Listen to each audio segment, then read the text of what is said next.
देखना चैप्टर हमारा 8th इंद्रिय उपक्रमणीय अध्याय। ठीक है, सबसे पहले हमने क्या करा था, सबसे पहले हमने पढ़ा था विषय चतुर्थ, जिसमें पहले चैप्टर कर लिए। ठीक है, 5 6 7 थे, तो ये हमारे चैप्टर आते हैं स्वास्थ्य चतुर्थ के अंतर्गत। ठीक है, स्वास्थ्य चतुर्थ का लास्ट चैप्टर है ये इंद्रिय उपक्रमणीय अध्याय। इसको स्वास्थ्य चतुर्थ क्यों बोला गया? इस चैप्टर में वो सारी चीजें बताई हैं जिनका हम सेवन करके अपनी हेल्थ को इक्विलिब्रियम में मेंटेन करके रह सकते हैं, है ना। चैप्टर नंबर 5 का क्या नाम था हमारा? मात्रा शीति अध्याय। इसमें आहार के बारे में बताया गया, कितनी मात्रा में खाना है, कैसे है हमारी आहार मात्रा अग्नि के ऊपर डिपेंडेंट रहती है ना। उसी के बार-बार क्या आया, स्वस्वरित का वर्णन आया चैप्टर नंबर 5 में, मात्रा शीति अध्याय में। फिर चैप्टर नंबर 6 में हमने क्या पढ़ा था? तस्य शीति अध्याय, किस ऋतु में कितनी मात्रा का सेवन करना है, कैसे करना चाहिए, ठीक है, कैसे हम अपनी अग्नि की रक्षा कर सकते हैं। डेट वो सब कहाँ पे है हमारा? तस्य शीति अध्याय में। फिर चैप्टर नंबर 7 करा था हमने क्या?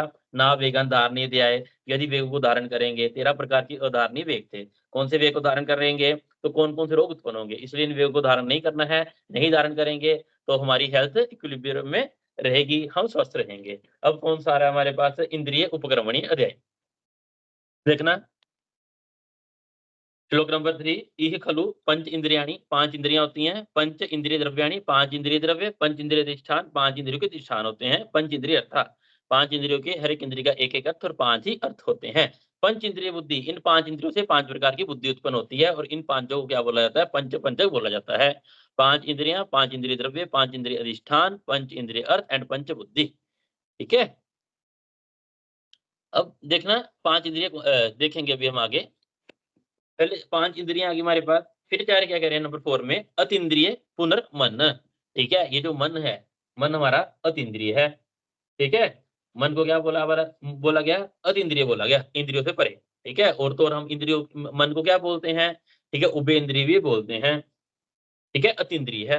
नेक्स्ट देखो, सत्व संज्ञकम। ठीक है? इसी मन को सत्व विभाम, सत्व मतलब इसी को सत्व नाम भी दिया गया है। किसको? मन को। ठीक है? सत्व संज्ञक मन, ठीक है, जिसको सत्व बोला गया मन को, वो क्या है? अतीन्द्रिय है।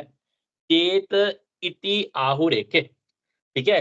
चेत मन, चेत इति आहुरेके, या फिर इसका ये मतलब भी होता है चेत इति आहुर एके, मतलब कि कुछ लोग मन को चेत भी बोलते हैं। ठीक है? क्या मीनिंग है इसका? चेत इति आहुर एके, कुछ लोग मन को चेत बोलते हैं। मन के पर्यायवाची के आगे पहले उन्होंने क्या बोला? मन को, मन अतीन्द्रिय है। सेकंड इधर इसी को सत्व बोलते हैं और इसको चेत भी बोलते हैं। आहुर एके मतलब कि कुछ लोग, some of the person called it as चेत। नेक्स्ट देखो, तद अर्थ आत्म संपदाय चेष्टम, चेष्टा प्रत्यय भूत इंद्रियाणाम। ये बड़ी बार कोटेशन आई है एग्जाम में।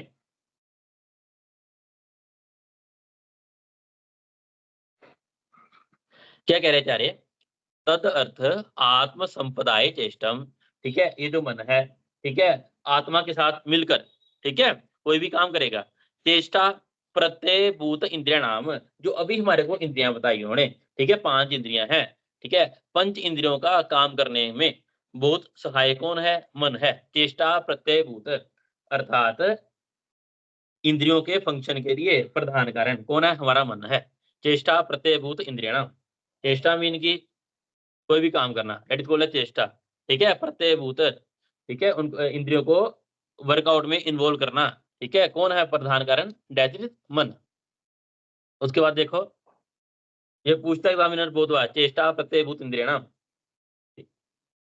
जैसे सिंपल सी बात है, ठीक है, हम क्लास में चाहे आंखें खोल के बैठे हों अपनी, ठीक है, लेकिन यदि हमारी प्रेजेंस ऑफ माइंड वहां पे ना हो, है ना, मन कहीं और हो, मन जा रखा है कनाडा में, 2 साल बाद जाएंगे, तो ऐसा करेंगे, तो क्लास में टीचर कुछ भी पढ़ाए तो नहीं पढ़ा जाता है। सामने वाला कई बार हमारे को कुछ बोल रहा होता है, प्रेजेंस ऑफ माइंड ना हो वहां पर, समझ नहीं आता सामने वाले ने हमारे को क्या बोला। इसलिए क्या बोल रहे हैं मन को? चेष्टा प्रत्यय भूत इंद्रियाणाम, अन्य इंद्रियों को, ठीक है, काम करने के लिए मन का होना, वहां पे इन मन की इन्वॉल्वमेंट होना बहुत जरूरी है।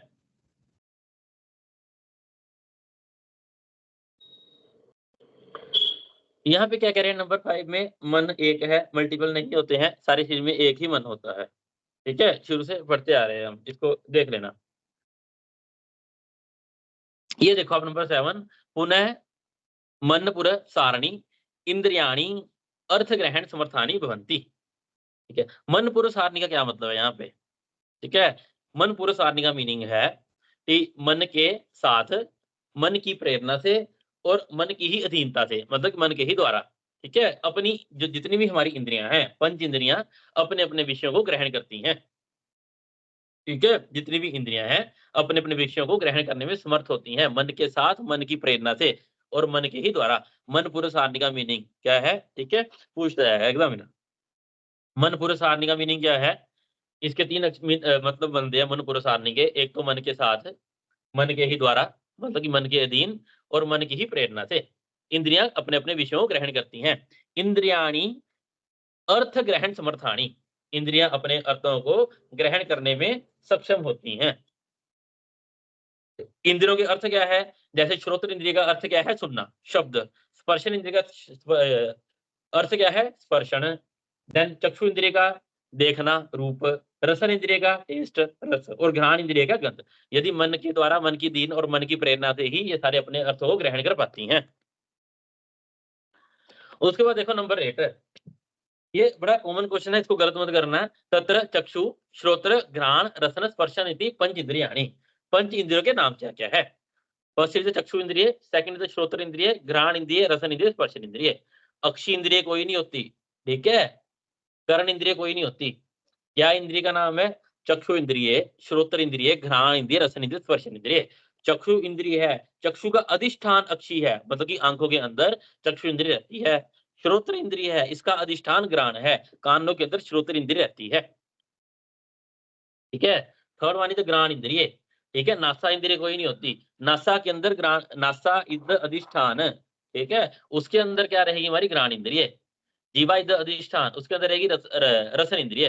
त्वचा अधिष्ठान है, त्वचा में रहती है स्पर्शन इंद्रिय, है ना।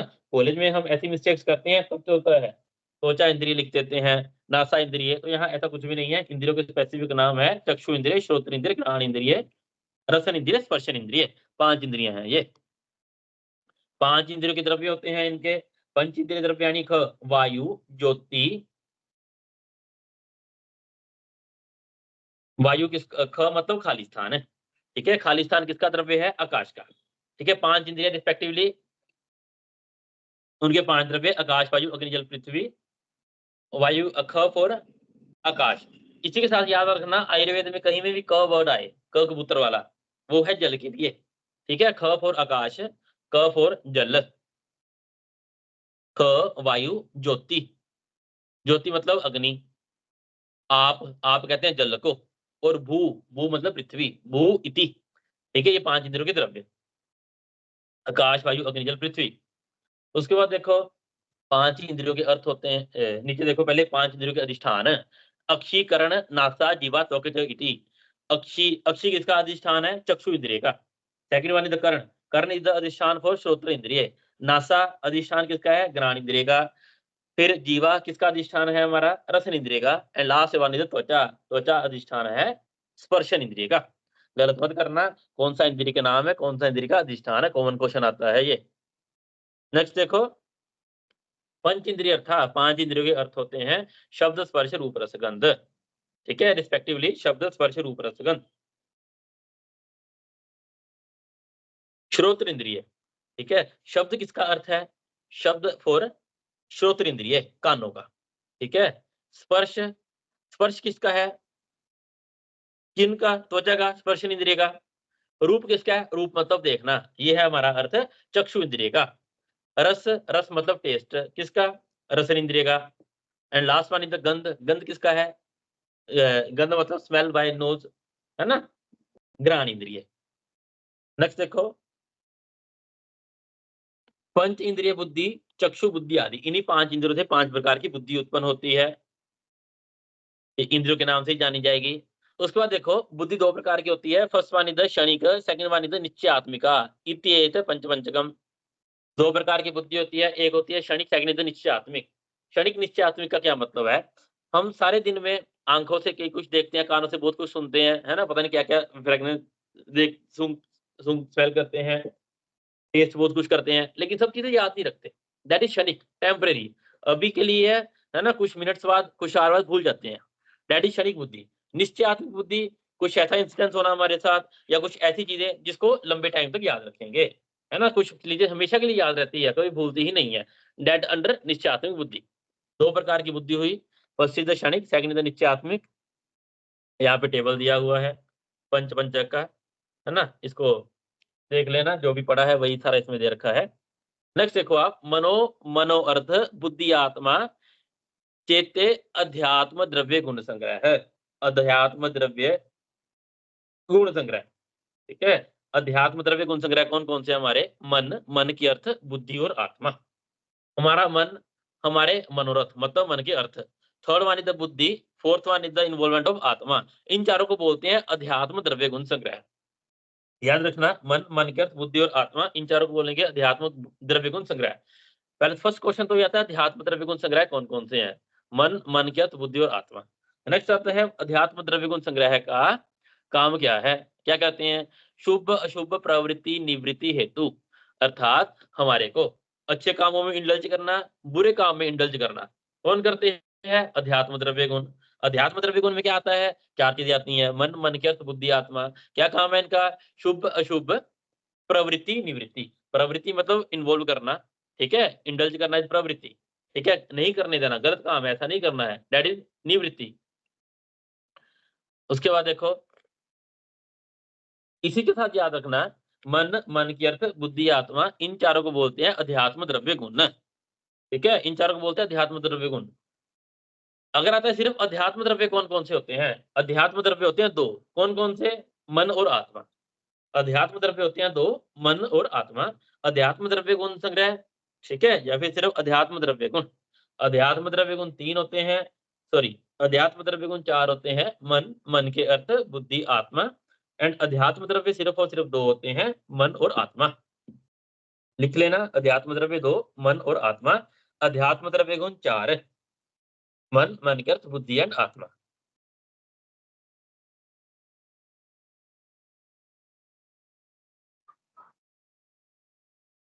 सर एक बार लास्ट लाइन रिपीट करना, आपकी आवाज कट गई थी। हाँ कोई बात नहीं, मैंने कहा कि अध्यात्म द्रव्य गुण चार है हमारे पास, कौन कौन से? मन के अर्थ, बुद्धि एंड आत्मा, ठीक है। मन के अर्थ, बुद्धि, आत्मा, ये है हमारे अध्यात्म द्रव्य। अध्यात्म द्रव्य गुण संग्रह इनको बोला जाता है। अध्यात्म द्रव्य सिर्फ दो हैं, मन एंड आत्मा। अध्यात्म द्रव्य सिर्फ और सिर्फ दो, मन एंड आत्मा, ठीक है, ये देखना। अब क्लियर है वॉइस? हाँ जी सर। ठीक है।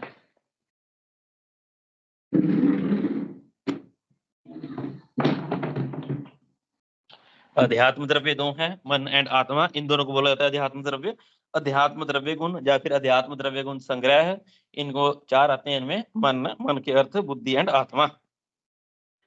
जैसे फर्स्ट चैप्टर में भी आया था अध्यात्म गुण, वो अध्यात्म द्रव्य गुण थे, वो अध्यात्म गुण थे, बुद्धि, सुख, दुख, इच्छा, द्वेष, प्रयत्न, फर्स्ट चैप्टर में पढ़े थे। टोटल गुण 41 होते हैं, वो अध्यात्म गुण थे।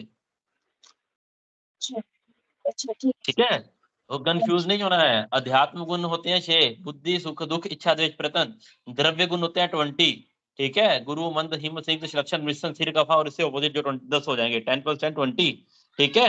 परादि गुण होते हैं 10, पर अपर वाले, ठीक। फिर आते हैं हमारे इंद्रिय गुण। इंद्रिय गुण कौन से होंगे? शब्द, स्पर्श, रूप, रस, गंध, ऐसे टोटल गुण होते हैं 41। उसके बाद देखो, यहां जा रहे क्या कहते हैं कि समझना मेरी बात को 14 में, कि ये जो 5 इंद्रियां हैं, सभी इंद्रियों में एक एक महाभूत, सभी इंद्रियों में सभी महाभूत रहते हैं, क्योंकि सर्वम ही द्रव्यम पंचभौतिकम अस्मिन् थे, सभी द्रव्य पंच महाभूत से निर्माण हुए, ठीक है। लेकिन हर एक इंद्रिय में एक एक महाभूत की स्पेसिफिक प्रधानता रहती है, ठीक है। जैसे श्रोत्र इंद्रिय में आकाश महाभूत की प्रधानता रहती है, स्पर्श इंद्रिय में वायु की, चक्षुर इंद्रिय में अग्नि की, रसन इंद्रिय में जल महाभूत की, और घ्राण इंद्रिय में पृथ्वी की प्रधानता रहती है।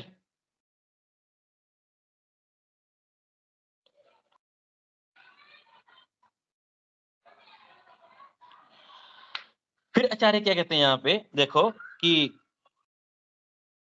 सेकंड लाइन से हिंदी देखना, चक्षु इंद्रिय में तेज की, श्रोत्र में आकाश, ग्राण इंद्रिय में पृथ्वी, रसन इंद्रिय में जल और स्पर्शन इंद्रिय में वायु की प्रधानता होती है। एक एक महाभूत एक एक इंद्रिय प्रधान होता है, मतलब एक एक इंद्रिय में स्पेसिफिक एक एक महाभूत की प्रधानता रहेगी। फिर वह इंद्रिय जिस प्रधान महाभूत से बनी है उसी उसी महाभूत के अर्थ को ग्रहण करती है। ऐसा क्यों होता है? तो वो कहते हैं ऐसा इसलिए होता है तत् स्वभाव विभुत्वात्।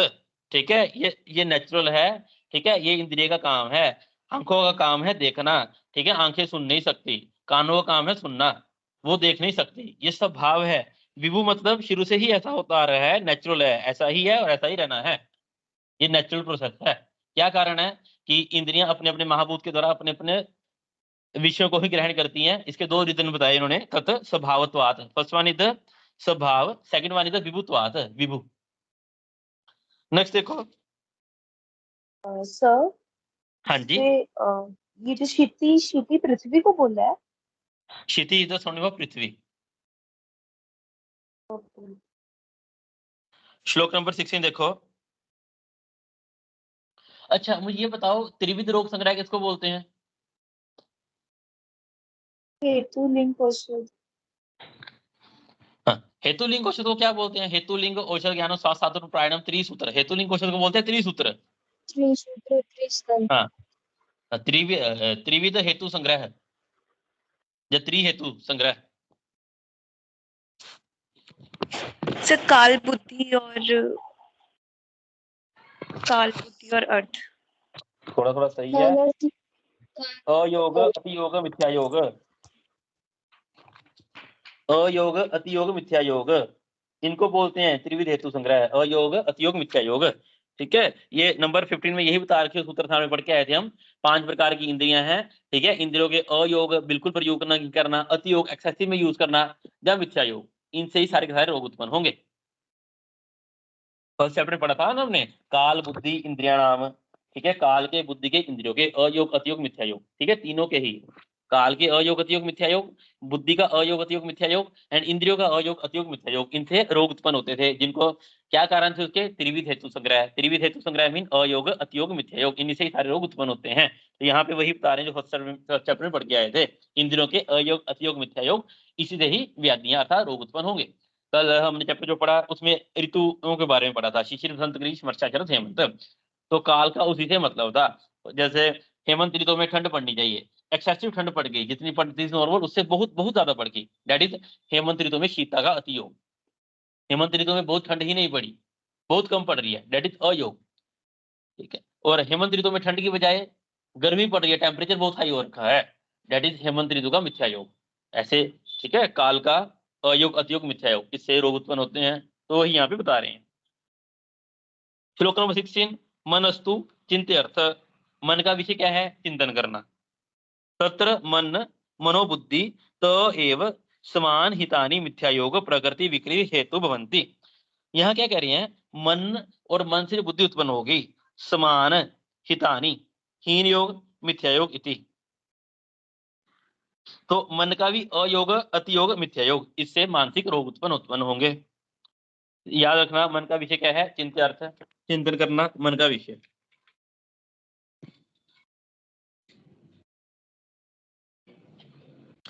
फिर ये चैप्टर खत्म हो गया। इस चैप्टर में आगे हमारे पास क्या आता है? सद्वृत्त के बारे में बता रहे हैं।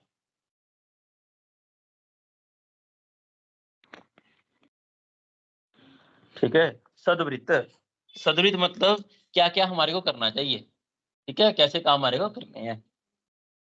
ठीक है, तो देखो पहले तो सद्वृत्त के बारे में क्यों बताया गया।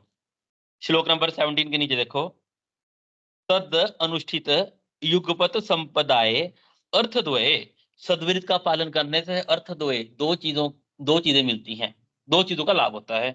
ठीक है, अर्थद्वय मतलब कौन कौन सी दो चीजें हैं? फर्स्ट इज द आरोग्य, सेकंड इज द इंद्रिय विजय। जो भी हम आगे आपको बताएंगे सद्वृत्त के बारे में, उससे हमारे को दो चीजों का लाभ मिलेगा। फर्स्ट वन इज द आरोग्य, हम स्वस्थ रहेंगे, कोई हमारे को रोग नहीं होगा। सेकंड वन इज इंद्रिय विजय, हम अपनी इंद्रियों पर विजय प्राप्त कर सकेंगे यदि हम सद्वृत्त का पालन करते हैं।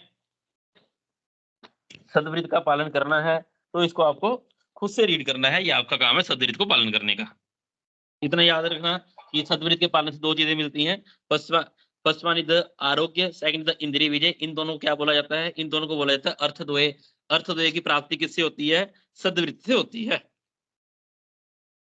इसको पढ़ लेना। अच्छे काम करने चाहिए, नाखून काटने चाहिए, कैसे मित्र बनाने हैं, को क्या चीजें नहीं करनी है। इसमें पूछने वाला क्वेश्चन तो नहीं है कुछ भी, लेकिन अपने लिए पढ़ लेना। श्लोक नंबर 29 देखो डायरेक्ट आप।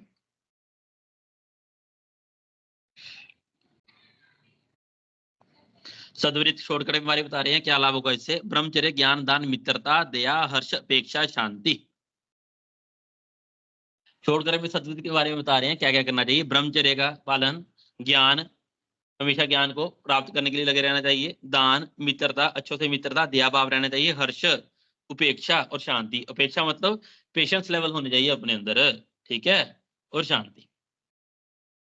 इतना सा चैप्टर खत्म हो गया ये। इति एक निवेशित तंत्रे चरक प्रति संस्कृत है सूत्र साने स्वस्थ चतुष्क इंद्रिय उपरिक्रियम इंद्रिय उपक्रमणीय नाम अष्टमोध्याय समाप्तम। 9 चैप्टर कर लें। Yes, sir. Yes, sir.